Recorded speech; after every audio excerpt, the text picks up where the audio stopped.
Blood and Steel es un juego de combate uno contra uno entre personajes mitológicos. Los tres personajes que contiene la caja básica son Escata, de la mitología celta, Thor, de la mitología nórdica, y el Minotauro, de la mitología griega. Es un juego rápido y dinámico en las que las partidas duran pues entre 10-15 minutos.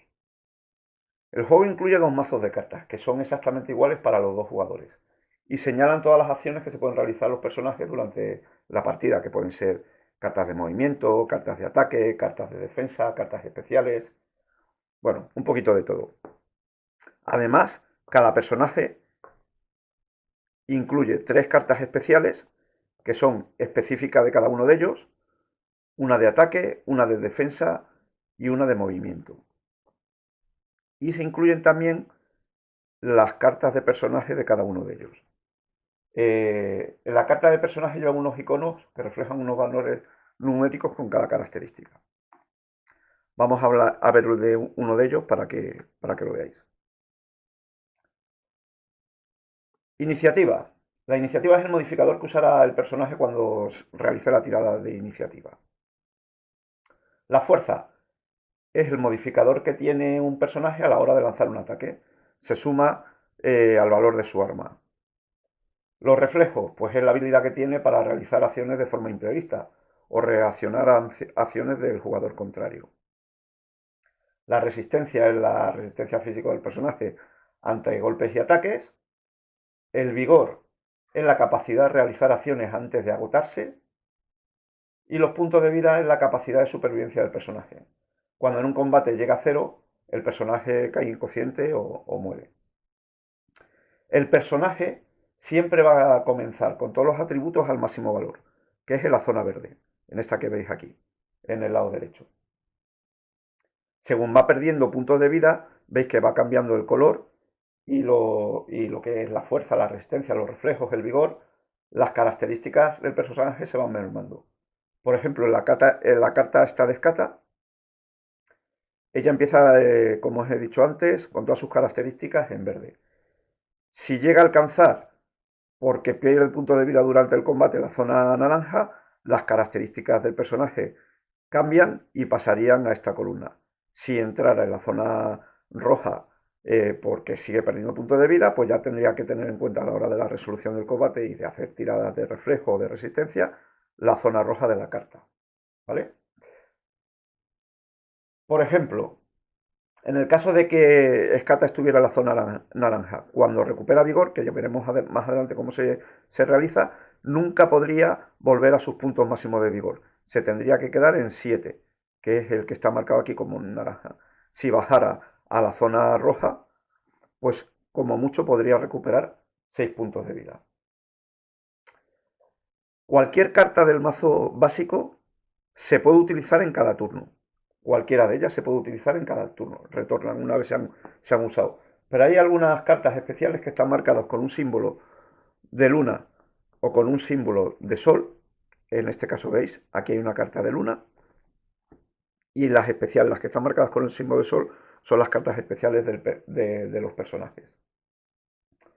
Cuando estas cartas con símbolos se utilizan, se colocan en la tabla de retorno de cartas. Aquí, en este caso, esta se colocaría donde tiene el símbolo de luna y esta se colocaría donde tiene el símbolo del sol. Cuando comienza el siguiente turno, se pasan a la siguiente casilla, marcada con un número inferior, hasta que se terminan recuperando y volviendo al mazo de cada uno de los jugadores. Es como si fuera un cooldown, por decirlo de alguna manera. Bien, ¿cómo se juega a sangre y acero? A Blood and Steel. Bien, vamos a coger aquí los dos personajes. Para comenzar, cada jugador va a elegir un personaje, con su correspondiente hoja de personaje, como hemos visto antes, las que hemos visto aquí, pues en este caso yo he escogido al Minotauro y a Thor, pues el Minotauro tendría su hoja de personaje y Thor tendría la suya, ¿vale? Además, se cogerían las plantillas de movimiento que van a utilizar cada uno de los personajes, con las zancadas que son de 2,5, 2, 1,5 y 1. Bien. Y además, también cada personaje cogería pues la plantilla de su arma. Cada turno de juego es muy simple. El procedimiento es el que sigue, veréis. Elecciones de acciones en un turno. Hemos dicho que cada jugador tiene 20 cartas en su mazo básico, más las 3 especiales que tiene cada uno de los jugadores. En este caso el Minotauro tendría sus 3 especiales. Bien, Thor tendría el otro jugador, tendría con Thor sus 20 cartas de mazo que son exactamente iguales, más las 3 especiales de Thor. Tiene que elegir de este mazo de 23 cartas, 3 cartas sin que el oponente lo vea. Entonces, una vez se han elegido las 3 cartas sin que el oponente lo vea, vamos a coger en este caso que hemos cogido 3, haría exactamente igual, se hace una tirada por iniciativa, para ver quién es el primero en realizar las acciones en ese turno. Cada jugador va a tirar un dado de 10 y sumará el modificador de iniciativa que tiene su personaje. Si un jugador gana la iniciativa en un turno, el turno siguiente deberá restar -1 a su tirada de dado. Si sigue ganando la iniciativa en ese turno, al siguiente restará un -2 y así sucesivamente hasta que pierda la iniciativa.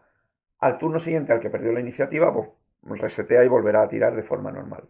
Bien, cuando tiran el dado los dos jugadores, vamos a hacer aquí la prueba, 1 -1, 0 y Thor 1. Como no tiene modificador, sería 1. La iniciativa en este caso la ganaría Thor. El jugador que ha ganado la iniciativa va a realizar todas las acciones en primer lugar y en el orden que desee. Y a continuación, el jugador que perdió la iniciativa realiza todas sus acciones en segundo lugar en el orden que desee. Finaliza el turno y comienza el siguiente turno, volviendo a completar pues, todos los pasos que hemos dicho. Cada carta del mazo va a representar una acción. ¿Vale? Voy a poneros aquí esta carta porque ahora vamos a hablar del vigor. Bien. Una acción no cuesta puntos de vigor, pero por cada acción extra que se realice sí que se consume un punto de vigor. Es decir, si nosotros realizamos 3 acciones en un turno, consumiríamos 2 puntos de vigor. Imaginaros que tenemos aquí al Minotauro y el Minotauro ha realizado 3 acciones este turno.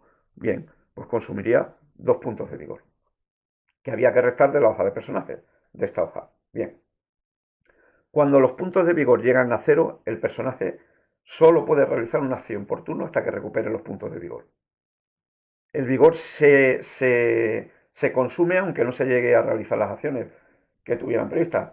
Bien porque el personaje se ha caído, porque el adversario se ha puesto fuera de su alcance y no puede llegar a realizarla, ¿vale? Hay 2 cartas en el mazo que son las cartas en blanco, que os voy a enseñar aquí. Estas dos. Estas 2 cartas no consumen puntos de vigor, porque con ellas no se realiza ninguna acción. Se utilizan para no tener que gastar más puntos de vigor en un turno si el jugador no lo desea. ¿Vale? El vigor se recupera con esta carta. Fijaros, con esta que pone recuperar. Bien. Si un jugador utiliza esta carta en un turno, no podrá mover, ni esquivar, ni atacar. Y tendrá que utilizarla solo con 2 cartas en blanco. Acordaros de esto que es muy importante. Si el jugador usa esta carta y tiene la iniciativa, pues nada, recupera los 2 puntos de vigor. Pero si luego recibe un ataque por parte del jugador, el jugador lo que va a hacer es que como no puede esquivar ni nada, va a recibir el ataque. Luego os explicaremos en combate qué es lo que pasa cuando se falla una esquiva. Se considera como que ha fallado una esquiva y se comería el ataque. Vale. Si la iniciativa la tuviera el otro jugador, es el que mueve primero, y lo ataca cuando vamos a usar esta carta de recuperar, el jugador no va a poder recuperar esos 2 puntos de vigor. Y además, el ataque lo va a recibir igual. Se considera como si hubiera fallado una esquiva. ¿Vale? Si alguien choca con un jugador que está recuperando en un turno, si el otro jugador choca con un jugador que está recuperando en un turno, automáticamente se cae al suelo y pierde un punto de vida. ¿Vale? Bien. El movimiento. Las miniaturas van en pianas redondas, como veis, que tienen marcados el arco frontal, que es este que veis aquí. Voy a coger una de las que está pintada para que la podáis ver mejor. El arco frontal que tiene la flecha, perdón, donde indica el encaramiento. Tiene marcado lo que es el flanco y la retaguardia, que aquí lo hemos marcado un poquito en rojo para que se note más. ¿Veis? Escata y Storr tienen las peanas pequeñas y el Minotauro, como se considera un una miniatura monstruosa, tiene la peana grate. Una vez que sacas una carta de movimiento, se utiliza la plantilla correspondiente. Imaginaros que lo que hacemos es que queremos mover con el Minotauro una zancada. Pues se coloca el Minotauro en la parte donde finaliza la plantilla y ahí terminaría el movimiento. Cuando hay un movimiento lateral, la plantilla se coloca, ¿veis?, en la esquina que corresponda a donde termina el arco. En este caso termina ahí y el Minotauro movería de forma lateral, pero conservando el encaramiento que tenía inicialmente. Vamos con el combate. Bueno, fijaros, cada carta está marcada en su esquina superior derecha con un símbolo que indica si es una carta de defensa, como estas dos, de ataque o de acción. Ataque y defensa también son acciones, pero son acciones más específicas. Cuando en un turno un jugador usa una carta de ataque y su arma está dentro del rango del alcance del enemigo, se produce un ataque. El ataque solo puede venir por el frontal o por el arco de 45 grados partiendo de él. ¿Lo veis? En el caso del Minotauro, ese sería su arco de ataque. ¿Veis? Y siempre tiene que estar, como hemos dicho, al alcance del arma del personaje. Bien. Cada personaje tiene un arma. El juego trae una plantilla para cada uno de ellos. Es el rango, como os digo, del alcance del arma. En el frontal viene la imagen del arma y en el reverso vienen las características que tiene el arma. En este caso, en el Minotauro, es un hacha que tiene un +2 a la fuerza. En el caso del martillo de Thor, veis que veis el martillo y el escudo, pues tendría un +2 a la fuerza y además como Thor lleva también un escudo, tendría un +1 a la resolución. Lo indica la plantilla del arma. ¿Cómo funciona el combate? En el combate se pueden dar dos situaciones. Si, por ejemplo, en este caso ataca el Minotauro y el defensor, en este caso Thor, utilizó una carta de defensa, pues intentará bloquear el ataque. ¿Qué es lo que se hace? Pues que los dos jugadores tiran un dado. El Minotauro tiraría un dado, le sumaría la fuerza del arma, que en este caso es 2, y le sumaría también la fuerza que tiene en ese momento el personaje. Si está a plena potencia, pues tendría un +2. Sería una tirada de un dado de 10 más 4. ¿Qué es lo que sumaría Thor? Pues sumaría la fuerza de su arma, que en este caso es también +2, sumaría la fuerza del personaje, que en este caso es +1 si está a plena potencia, y además le sumaría un extra de +1 por tener el escudo. Si la tirada del Minotauro es mayor que la de Thor, la del atacante es mayor que el defensor, el defensor perdería un único punto de vida. ¿Veis? Pasaría de 10 a 9. Si la tirada defensiva es igual o mayor que la tirada del atacante, se considera que el defensor ha bloqueado el ataque y entonces pues no ocurre nada. ¿Cuál es la siguiente opción que se puede dar? Pues se puede dar la opción de que el defensor, en este caso Thor, no haya utilizado una carta de defensa de las que hemos visto anteriormente. Entonces, lo que tiene que intentar en este caso Thor es esquivar el ataque. ¿Cómo lo esquiva? Pues haciendo una tirada de reflejos, que es la que veis aquí. Como está, vamos a considerar que está en su rango máximo y su tirada de reflejos es 4. Pues tendría que sacar 4 más en una tirada de un dado de 6 para pasar el chequeo de reflejos y esquivar el ataque. ¿Que saca 4 más? El ataque es esquivado y no pasa nada. Que saca menos de esa tirada, pues lo que ocurriría es que no ha conseguido esquivar ese ataque y entonces vamos a ver qué daño causa el Minotauro en este caso. El Minotauro seguiría sumando los modificadores igual que antes. +2 por la fuerza del personaje, +2 por la fuerza del arma, más una tirada en un dado de 10. Imaginaros que ha sacado un 6 en la tirada de un dado, esto es un 9. Vamos a imaginar que saca un 6 en una tirada de dado de 10. +2 del arma, 8, +2 de la fuerza del personaje serían 10. Pues lo que ha sacado el total se lo vamos a restar a la resistencia de Thor, a la resistencia del personaje que es atacado en este caso. Como Thor tiene una resistencia a tope de vida, a tope de características de 6, perdería 4 puntos de vida, con lo cual se iría a 6. Ya entraría en la zona naranja de la hoja del personaje, con lo cual sus características se verían reducidos y a partir de ahora Thor solo podría utilizar los modificadores de que vienen en la zona naranja de su hoja de personaje. Bien. Ataques por el flanco y por la retaguardia. Si un personaje es atacado por el flanco, vamos a volver a coger al Minotauro, marcado por aquí. Bueno, al Minotauro y a Thor, para que se vea mejor. Si el personaje es atacado por el flanco y tiene que realizar una esquiva, pues tendrá que sumar, tendrá que restar a la tirada de reflejos un -1, ¿vale? Además, si es atacado y ha hecho defensa, puede defenderse, pero a la resolución del combate le tendrá que restar 1. Si es atacado por la retaguardia, ¿vale? Aquí, aunque haya hecho defensa, no puede hacer una defensa. Tiene que intentar esquivar el ataque. El ataque viene por detrás, es una cosa mucho más difícil de bloquear y tiene que intentar esquivar. Pero la esquiva la tiene que hacer con una tirada de -2 a su tirada de reflejos. No se puede bloquear un ataque que viene por la retaguardia. Choque de personajes. Bueno, pues nada, si dos personajes se chocan de forma fortuita por el movimiento, ambos tienen que hacer un chequeo de reflejos para ver si caen. Si lo pasan, quedan pegados en pie, pero si lo fallan, caen y pierden un punto de vida cada uno.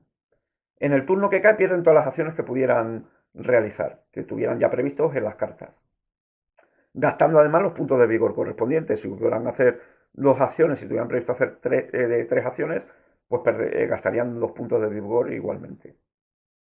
En el turno que caen, pueden esquivar, pero restan un -4 a la tirada de esquiva. Recordad eso. En los turnos siguientes, si siguen en el suelo y tienen que esquivar, lo harán restando un -2. Se tiene en cuenta que en el primer turno que cae, pues que estás un poco más conmocionado, más aturdido y respondes mejor. Y respondes peor a las acciones que pueda provocar el otro. Si un jugador embiste a otro con la carta de embestida, que ahora la voy a enseñar cuál es, que es esta de aquí, fijaros. Esta carta de embestida siempre hay que utilizarla con una carta de movimiento, no se puede utilizar sola, siempre con una carta de movimiento.